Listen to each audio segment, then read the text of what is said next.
ॐ कृशधरी महाचण्डी मुक्तकेशी वलिप्रिये कुलाचार प्रसन्यास्ये नमस्ते शङ्करप्रिये घोरदंष्ट्रे कोटराक्षी कीटी शब्दप्रसादिनी घोरघोररवस्फारे नमस्ते चित्तवासिनी बन्धुका पुष्पशङ्काशे त्रिपुरे भयनाशिनी भाग्योदय समुत्पन्ने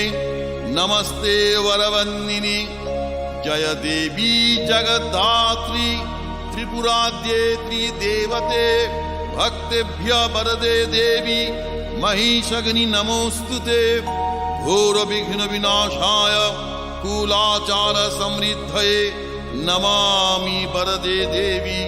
मुंडमाला विभूषणे रक्तधारा समाकीर्णे करकांची विभूषिते सर्वविघ्नहरे काली नमस्ते भैरव प्रिये नमस्ते दक्षिणामूर्ते काली त्रिपुर भैरवी भिन्नांजन चय प्रक